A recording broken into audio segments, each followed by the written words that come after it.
નમસ્કાર. બી India news ચેનલના જનતા માગે જવાબમાં ફરી એક વખત અમે આપની સમક્ષ પ્રજાને લગતી વાત લઈને આવેલા છીએ.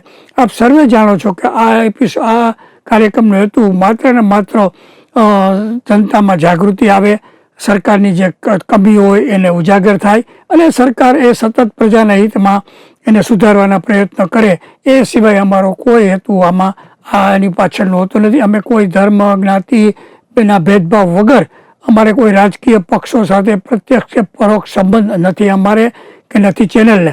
અમે માત્ર ને માત્ર વારંવાર કહ્યું છે તેમ જે દેશની અંદર જે પરિસ્થિતિ સર્જાઈ રહેતી હોય છે, જો સામાજિક, આર્થિક, રાજકીય, સાંસ્કૃતિક, એ બધાની ઉપર પ્રજામાં શું અસરો પડતી હોય છે અને પ્રજાને ફાયદાકારક છે કે નહીં અને એનાથી નુકસાન છે કે ફાયદો છે, અને નુકસાન હોય તો સરકાર એ બાજુ ધ્યાન દે, એવા શુભ હેતુથી અમે આ કાર્યક્રમને આગળ વધારતા રહીએ છીએ.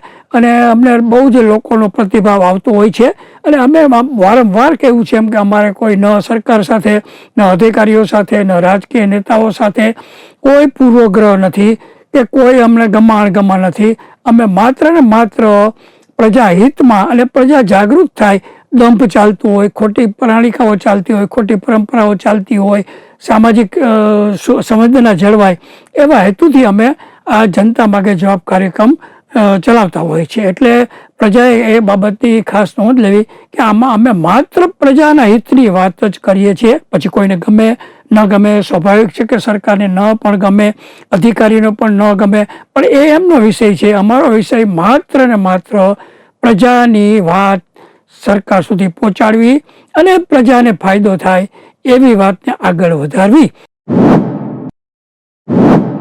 આજે આપણે ખાસ કરીને જે વાત કરવાના છીએ એ ભારતીય સંસ્કૃતિ, ભારતીય પરંપરા, હિન્દુ ધર્મની જે વાતો કરવામાં આવે છે. દેશની અંદર છેલ્લા 15 વર્ષથી હિન્દુવાદી કહેવાતી સરકારો છે, પરંતુ કમનસીબે એમાં કેટલો દંભ હોય છે અને કેટલી બધી એમાં છેતરપિંડીકો, લોકોને ગેરમાર્ગે દોરવાની વાતો, પ્રજાને કાંઈક કહેવામાં આવે અને પોતે રાજકીય માણસો બીજું કંઈક કરે, એની કડવી વાસ્તવિકતા અમે રજૂ કરશું. અમે મારો આ એપિસોડનો હેતુ એ છે કે એક બાજુ તમે ભારતની અંદર હિન્દુ સંસ્કૃતિ, હિન્દુ પરંપરાઓ, હિન્દુ હિત સર્વોપરી એવા જે RSSના અને ભાજપની સરકારને કે બીજી ભાજપ તરફી કે જે સંસ્થાઓ છે, એ સંસ્થાઓની વચ્ચે ખરેખર એ લોકો રાજકીય માણસો આને પાળે છે કે કેમ અથવા કેમ નથી પાડતા, રાજકારણની અંદર સત્તા લાલસામાં માણસ ક્યાં સુધી કેટલો ઉતરી જાય, એ બધી વાતો આપણે આજે તટસ્થતાપૂર્વક કોઈની ટીકા ટિપ્પણ હેતુથી નહીં, પણ તમે જે કરો છો એમાં લોકોને દંભ ન લાગવો જોઈએ અને સામાન્ય લોકો કરે અને રાજકારણીઓ ન કરે, એ પણ એક ગંભીર બાબત છે. એટલે આજે આપણે જે વાત કરવાના છીએ એ મહારાષ્ટ્રના જે હમણાં કમનસીબે નાયબ મુખ્યપ્રધાન નેશનલ કોંગ્રેસ પાર્ટી એટલે BJPના અલગ પાર્ટી જે જોઈન્ટ ચાલે છે, ત્યાં એ અજીત પવારના આકસ્મિક નિધન પછી એમના ધર્મપત્ની સુમિત્રાબેન પવારે જે રાતોરાત નાયબ મુખ્યપ્રધાન પદના જે સોગંદ લીધા છે એની વાત કરશું કે આ સોગંદ લીધા એમાં હિન્દુ પરંપરા જળવાયેલ છે, હિન્દુ સંસ્કૃતિનો ખરેખર અમલ થયો છે કે માત્ર સત્તા લાલસાને કારણે આ બધી બાબતો છોડી અને પદ ધારણ કરી લીધું છે. આ વાત ઉપર આવતા પહેલાં હું આપને એક વાત કરી દઉં કે આપણે વર્ષોથી મને સાંભળે છે કે સરકારની અંદર સોનિયાબેન ગાંધીની ગંભીર ટીકાઓ કરવામાં આવેલી હતી કે આ તો રાજકીય સત્તા લાલસા ધરાવે છે, સોનિયાબેન ગાંધી તો એક ધાતુ સત્તા ચલાવે છે. પણ તમે જુઓ કે સ્વર્ગસ્થ રાજીવ ગાંધીના અવસાન પછી આ સોનિયાબેન ગાંધીએ ધાર્યું હોત, એના હાથમાં બહુમતી હતી, સંપૂર્ણ સત્તા હતી, છતાં એ સોનિયાબેન ગાંધીએ એક વર્ષ, 2 વર્ષ, કદાચ 5-7 વર્ષ સુધી કોઈ સરકારી હોદ્દો ધારણ કર્યો નહોતો. આ ઇટાલીના કહેવાતા વિદેશી સંસ્કારો ધરાવતા સોનિયાબેનના આ સંસ્કારો છે કે જેણે પોતાના પતિના મૃત્યુ પછી સત્તાવાર રીતે લગભગ 7 વર્ષ સુધી કોઈ હોદ્દો સ્વીકારેલો નહોતો. મેં વારંવાર કહ્યું એમ, એ ધાર્યું હોત તો એમની કોંગ્રેસની સંપૂર્ણ બહુમતી હતી અને એ તો મંત્રી, કેબિનેટ મંત્રી કે કાંઈ પણ બની શક્યા હોત, પરંતુ એને કશું એવું કર્યું નહોતું. ત્યારે આ વાત એટલા માટે કરવી પડે છે કે મહારાષ્ટ્રના મેં કહ્યું એમ સરકારના નાયબ મુખ્યમંત્રી અજીતભાઈ પવારનું જે આકસ્મિક પ્લેન ક્રેશની અંદર અવસાન થયું અને એમના ધર્મપત્નીને રાતોરાત નાયબ મુખ્યમંત્રીના જે સોગંદ લેવડાવી દીધા છે એ હિન્દુ પરંપરાને અનુકૂળ છે, અનુસાર મુજબના છે, હિન્દુ ધર્મ અને હિન્દુ સંસ્કૃતિને અનુરૂપ છે કે નથી, એ બાબતની આપણે શા માટે આવું કરવું પડે છે એની પણ આપણે વાત કરશું. તમે જુઓ, બાળા સાહેબ ઠાકરે મહારાષ્ટ્રની અંદર વર્ષોથી હિન્દુ ધર્મ અને હિન્દુ સર્વોચ્ચ હિતની વાતો કરી અને મહારાષ્ટ્રની અંદર એક હિન્દુ વેવનો પ્રચંડ વેગ ઊભો કરેલો હતો અને એના નામની ધાક પડતી હતી હિન્દુઓના નામની. એમણે તો જ્યારે બાબરી મસ્જિદ તોડી પાડી ત્યારે કોઈ જવાબદારી લેવા તૈયાર નહોતું, ત્યારે એમણે ખુલ્લેઆમ કીધું કે હા, અમારા શિવસૈનિકોએ બાબરી મસ્જિદ તોડી છે, અમે હિન્દુવાદમાં માનીએ છીએ. આ મહારાષ્ટ્રના બાળા સાહેબ ઠાકરેના હિન્દુવાદી મહારાષ્ટ્રની અંદર આજે તમે જુઓ તો એ જ પરંપરાનું, હિન્દુની સાંસ્કૃતિક પરંપરાનું, હિન્દુના રીત રિવાજોનું ખુલ્લેઆમ ભંગ કરી, ખુલ્લેઆમ અવમાન કરી અને ધર્મપત્ની સુમિત્રાબેન પવારે એના સોગંદ લીધા છે. એની આજે આપણે વાત કરશું.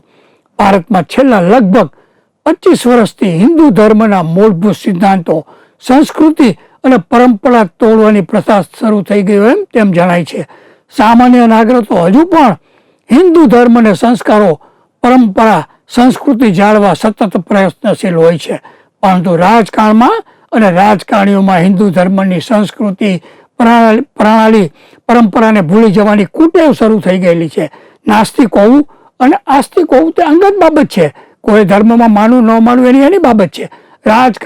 પરંતુ રાજકારણીઓ જાહેર પ્રતિભા ગણાય છે, એટલે તેમણે આ બાબતમાં ખૂબ જ સાવધાની રાખવાની જરૂર હોય છે. પરંતુ કમનસીબે રાજકારણીઓ જ પોતાની વ્યક્તિગત સત્તા લાલસાને કારણે આ પરંપરાઓ તોડી રહેલા છે. આ બાબત એટલા માટે ઉદ્ભવી છે અને ચર્ચા, ચિંતન કરવા માટેનો સમય એટલા માટે થઈ ગયો છે કે મહારાષ્ટ્ર સરકારના નેશનલ કોંગ્રેસ પક્ષ એટલે કે એનસીપીના નાયબ મુખ્યમંત્રી અજીતભાઈ પવારનું 2 દિવસ પહેલા જ વિમાન પ્રવાસ દરમિયાન ગંભીર અકસ્માતમાં દુઃખદ અવસાન થયેલું છે. અમિતભાઈ પવારના અગ્નિદાહ બાદ તેની ભસ્મ કળશમાં પણ રાખવામાં આવી નથી અને તેમની અસ્થિ પણ ઠંડી થઈ નથી. તે પહેલા અજીતભાઈ પવારના ધર્મપત્નીને ગઈકાલે નાયબ મુખ્યમંત્રીના સોગંદ લેવડાવવામાં આવેલા. હજુ તો એના અસ્થિ પણ ઠંડા થયા નથી. બેસવું પણ હજી સત્તાવાર યોજવામાં આવેલ નથી. ભૂતકાળમાં ગુજરાતમાં પણ હોમ મિનિસ્ટર સ્વર્ગસ્થ અરવિંદભાઈ પંડ્યાના ખૂન થયા બાદ ત્યારબાદ તેમની પત્નીની વાત પછી કરીશું, પરંતુ ગંદી રાજરમત, છલ કપટ અને મસલ પાવર રાષ્ટ્રનીતિના મૂળભૂત સિદ્ધાંતોને દરિયામાં પધરાવી દેવાયા છે. રાજકારણીઓમાં તંદુરસ્ત ચાણક્ય ચાલ કે ચાણક્ય નીતિના બદલે શકુની ચાલનો વ્યાપ વધારવાનું પાપ કેટલાક ધંધાદારી રાજકારણીઓએ છેલ્લા ઘણા વર્ષોથી શરૂ કરેલ છે. મૃત્યુનો મલાજો હિન્દુ, ખ્રિસ્તી અને મુસ્લિમોમાં પણ જાળવવાની પરંપરા છે, પરંતુ મહારાષ્ટ્ર રાજ્ય, મેં કહ્યું એમ, જ્યાં હિન્દુવાદી ભાજપની સરકાર છે ત્યાં જ હિન્દુ સંસ્કૃતિ, પરંપરા, પ્રણાલીનું રાજકીય ઉઠમણું થાય તે ભારત દેશની કમનસીબી છે. તેમાં કેટલાક રાજકારણીઓ આ બાબતે ટીકા પણ કરી રહ્યા છે. હિન્દુ મુજબ પ્રણાલીની રીતે 11મું 12મું એટલે કે 12 દિવસ સુધી હિન્દુ સંસ્કૃતિમાં શોક પાળવાનું હોય છે. આકસ્મિક બાબતો સિવાય શોક પાળવાનું હોય છે, એટલે કે કોઈ આકસ્મિક બાબત હોય તો કરી શકાય છે. અજીતભાઈ પવારના કિસ્સામાં તો તેમની પાર્ટીમાં કોઈ આંતરિક વિરોધ પણ થાય તેમ નહોતો. તો પછી અજીતભાઈ પવારના ધર્મપત્નીએ 10 દિવસ પછી હોદ્દો ગ્રહણ કરી શક્યા હોત તો તેને કાંઈ નુકસાન થવાનું નહોતું. આજે અજીતભાઈ પવારે લગભગ 1 મહિના પહેલા જ એવું નિવેદન કરેલું હતું કે મહારાષ્ટ્રના સિંચાઈ વિભાગમાં 200 કરોડનું ટેન્ડર 350 કરોડમાં પાસ કરવાનો પ્રયત્ન ભાજપના પ્રધાને કરેલો, પરંતુ તેમણે આવો ભ્રષ્ટાચાર અટકાવેલ છે. હવે આ જ અજીતભાઈ પવાર ઉપર ભાજપે અગાઉ જ્યારે એનસીપીમાં હતા ત્યારે 70,000 કરોડના ગોટાળાના આક્ષેપો કરેલા અને સીબીઆઈ અને ઈડીને પણ તપાસ સોંપી હતી, પરંતુ ફરી પાછા તેમને લઈ લેવામાં આવેલા હતા અને નાયબ મુખ્યમંત્રી બનાવવામાં આવેલા હતા. એની વાત વિસ્તૃત હવે પછી કરશું. મૂળ વાત ઉપર આવીએ તો પશ્ચિમ બંગાળના મુખ્યમંત્રીએ અજીત પવારના અકસ્માત બાબતે સુપ્રીમ કોર્ટના જજની તપાસની માંગણી કરતા ભાજપે રાતોરાત તેમના ધર્મપત્નીને નાયબ મુખ્યમંત્રી બનાવવાનું નક્કી કરી નાખતા હવે ખુદ તેમના ધર્મપત્ની તપાસની માંગણી નકારી દે તો તપાસ પછી થાય જ નહીં. અહીંયા એક બીજી વચ્ચે વાત કરી દઉં કે આ એક ઉતાવળ કરવાનું બીજું કારણ એ પણ છે કે શરદ પવારની એનસીપી અને અજીત પવારની એનસીપી આ ફેબ્રુઆરી મહિનામાં મર્જ થવાની હતી. હવે એ મર્જ થયા પછી શરદ પવારનો રાજકીય પ્રભાવ વધે એવું પણ એક સંભાવના હતી. એટલે હવે એ જે એનસીપીનો જે થવાનો મર્જ થવાનું હતું એ અટકી જાય એવું લાગે છે, કારણ કે ભાજપને શરદ પવાર એન્ડ કંપની જો એ એક જ એનસીપી થઈ જાય તો નુકસાન થાય. એટલા માટે પણ રાતોરાત સુમિત્રાબેનને નાયબ મુખ્યમંત્રી બનાવી દેવાની પણ સંભાવના છે. પરંતુ હિન્દુ ધર્મ અને સંસ્કૃતિનું પાલન કરવામાં નથી આવેલ તે એક કડવી વાસ્તવિકતા છે, રાજકારણ ગમે તે હોય. બીજી મહત્વની બાબત એ છે કે ભાજપ હંમેશા વંશવાદનો વિરોધ કરે છે. સોનિયાબેન, રાહુલ, પ્રિયંકાના વંશવાદનો વિરોધ કરે છે, તો તેમની સરકારના સાથી પક્ષ એનસીપીની કેમ ટીકા નથી કરતું તેવો પ્રશ્ન પણ રાજકારણીઓમાં ચર્ચાયો છે. એનસીપીમાં પણ પ્રફુલભાઈ પટેલ, છગનભાઈ ભુજબળ જેવા શક્તિશાળી નેતાઓ છે, પરંતુ આમ છતાં અજીતભાઈના ધર્મપત્નીને નાયબ મુખ્યમંત્રી બનાવવામાં આવે એવું કેમ?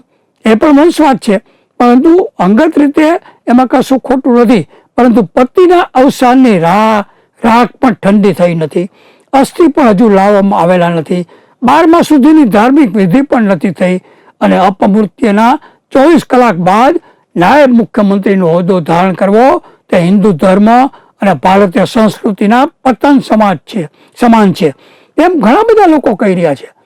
હિન્દુ ધર્મ, સંસ્કૃતિ અને પરંપરાઓનું અવમાન એનસીપી દ્વારા કરવામાં આવેલ છે તેમ કોઈ કહે તો ખોટું નથી. અજીત પવારની રાખ પણ ઠંડી થઈ નથી અને રાજ્યાભિષેક આવો પ્રશ્ન પણ સર્જાયેલો છે. સમયનું ચક્ર જુઓ. હવે તમને બીજી વાત કરી દઉં.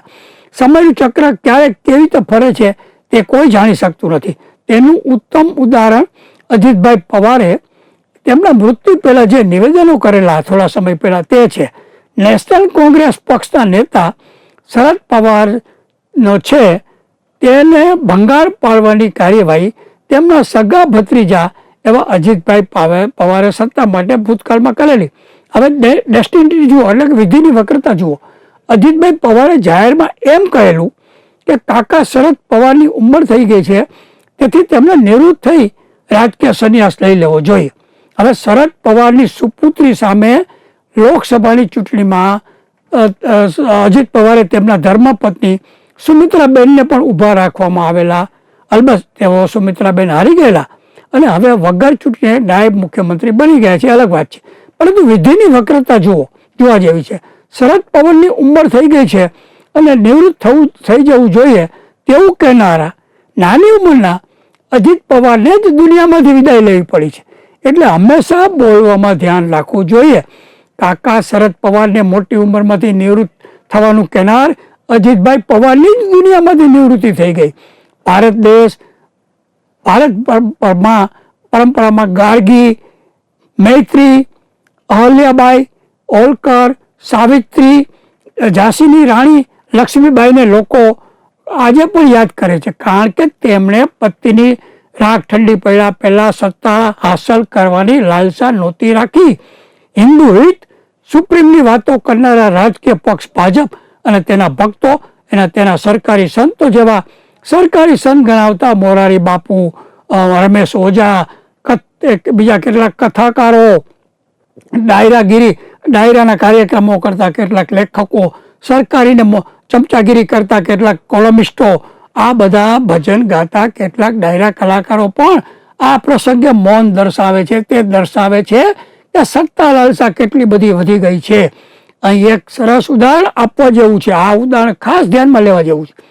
અજીત પવારના ધર્મપત્ની સુમિત્રાબેન પવારે મરાઠી છે અને મરાઠી લોકો બાળા સાહેબ ઠાકરેના વખતથી ચુસ્ત હિન્દુવાદનો ઝંડો ફેરવી રહ્યા છે, ત્યારે સુમિત્રાબેન પવારનું આ નાયબ મુખ્યમંત્રીનો હોદ્દો સ્વીકારો અવમાન છે હિન્દુ ધર્મનું, એટલે મરાઠીપણાનું. બીજી બાજુ ગુજરાતના સ્વર્ગસ્થ મુખ્યમંત્રી વિજયભાઈ રૂપાણીના ધર્મપત્ની અંજલિબેન રૂપાણી મૂળભૂત રીતે મરાઠી અને મહારાષ્ટ્રીયન છે. તેમણે વિજયભાઈના અવસાન પછી સંપૂર્ણપણે 11 માને, એ તો જૈન હોવા છતાં સંપૂર્ણપણે 11 માને 12માની વિધિ અને તમામ ધાર્મિક વિધિ પૂરી કર્યા પછી છેક 2-3 મહિના પછી તેઓના રાજકોટ ખાતેના નિવાસસ્થાને ભાજપના અગ્રણીઓ મળવા આવ્યા, ત્યારે મળેલા હતા. તે સિવાય તેમણે વિજયભાઈના અપમૃત્યુ પછી કોઈ રાજકીય કાર્યવાહીમાં ભાગ લીધો નથી.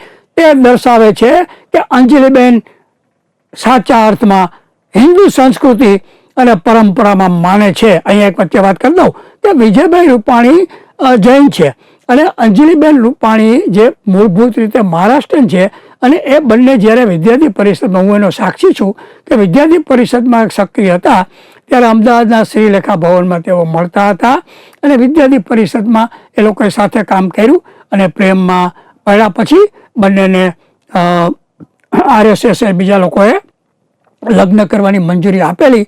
એ પછી વિજયભાઈ રૂપાણીએ લગ્ન કરેલા હતા. એટલે આમ વિજયભાઈ રૂપાણી જૈન હતા અને અંજલિબેન મહારાષ્ટ્રીયન હતા.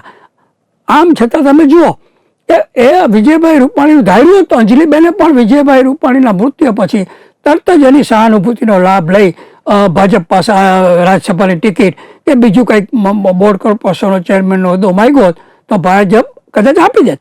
પરંતુ એમણે પોતાના પતિ કરતાં પણ હિન્દુ સંસ્કૃતિ, હિન્દુ પરંપરા અને હિન્દુ ધર્મમાં જે સિદ્ધાંતો છે તેનો અમલ કરવાનું અને તેને પ્રણામ કરવાના ભાગરૂપે તેણે કોઈ હોદ્દાની વાત ન કરી, કોઈ રાજકારણીય માણસોને મળ્યા નહીં કે કોઈને કોઈ ફોન ન કર્યા કે કશી કોઈ રાજકીય કાર્યવાહી કરી જ નહીં. આ એનામાં હિન્દુવાદના પરંપરાના સંસ્કારો દર્શાવે છે.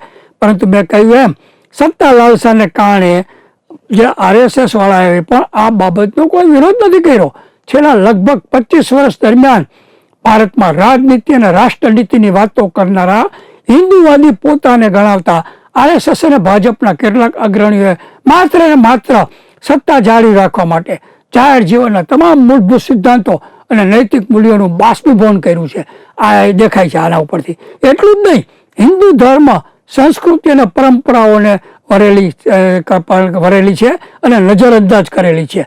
અજીત પવારના ધર્મપત્ની સુમિત્રાબેન પવાર નાયબ મુખ્યમંત્રી બને કે કોઈ પણ રાજકીય પ્રવૃત્તિ કરે તેમાં કોઈ વાંધો હોઈ શકે નહીં. મહિલાઓએ તો આગળ આવવું જ જોઈએ એવું અમે સ્પષ્ટપણે માનીએ છીએ. પરંતુ સળગતો સવાલ એ છે કે હિન્દુ ધર્મની પરંપરા મુજબ અસ્થિ ઠંડા પડ્યા નહોતા અને જે રીતે સૂતકમાં ખુરશી પર ચડી બેઠા તે ચિંતન અને ચર્ચાની બાબત છે. આ સમયે હિન્દુ સંતો અને RSSના મરાઠી પ્રચારકો પણ મૌન રહ્યા. એ દર્શાવે છે કે મહિલાઓને સત્ય અને શક્તિ તરીકે પૂજવાની સંસ્કૃતિની જગ્યાએ હવે વિધવા મહિલાઓના દુરુપયોગ સત્તા મેળવવા માટે જ કરવામાં સત્તાધારી પક્ષ અને RSSને કોઈ વાંધો નથી. સ્વર્ગસ્થ લાલ બહાદુર શાસ્ત્રીના ધર્મપત્નીએ તેમના અવસાન પછી રાજકીય મહત્વાકાંક્ષા રાખ્યા વગર તેમની સ્મૃતિ ભવનમાં એવા નાનકડા મકાનમાં અંદર સામાજિક કાર્યો કરી અને લાલ બહાદુર શાસ્ત્રીને યાદ કરી જીવન પસાર કરેલું હોત, લાલ બહાદુર શાસ્ત્રીના ધર્મપત્નીએ ધારેલું હોત તો તેઓ કેબિનેટ મંત્રી કે બીજા કોઈ પણ મોટો હોદ્દો મેળવી શકેલો હોત. પરંતુ તેમણે ક્યારેય પણ એ બાબતમાં પ્રયત્ન કર્યા નહીં. ઇન્દિરાજીની હત્યાની મેં વાત કરી. ઇન્દિરાજીના જો આ પણ એક નવી બાબત ધ્યાનમાં રાખવા જેવી છે કે ઇન્દિરાજીના સુરક્ષા કર્મી એવા સતવંતસિંહે ઇન્દિરાજીની હત્યા કરેલી. તેમના ધર્મપત્નીએ પણ તેમના પતિને ફાંસી આપ્યા બાદ મોતનો મલાજો જાળવેલો હતો. એ પણ એક નોંધનીય બાબત છે. એને પણ ધાર્યું તો ઘણી બધી સત્તા મેળવી શક્યા હોત. ક્રાંતિકારી ભગવતી ચરણ વર્માના ગંગા સ્વરૂપ પત્ની દુર્ગા ભાભી કહેવાય છે. એમણે પણ આ જીવન સત્તાની લાલચ વગર સમાજમાં જાગૃતિનું કામ કરે. તેઓ પણ 92 વર્ષે અવસાન થયું, એ પણ સત્તા મેળવી શક્યા હોત. તેઓ પણ ઈચ્છું હોત તો તેઓ પણ કોંગ્રેસી સરકાર સમયે હોદ્દો ધારણ દુર્ગાભાભી કરી શકેલા હોત, પરંતુ કશું કર્યું નહીં. ભારત દેશમાં ઋતુંબરાબેન, ગાર્ગીબેન, મૈત્રેયી, સાવિત્રીબાઈ ફૂલે, ઝાંસીની રાણી લક્ષ્મીબાઈને લોકો આ શું કામ યાદ કરે છે કે તેઓએ સત્તા લાલસા માટે થઈને કોઈ જાતના હિન્દુ પરંપરાઓ, હિન્દુ ધાર્મિક વિધિઓ છોડી નહોતી અને એને કોઈ સત્તા માટે દોડ્યા નહોતા.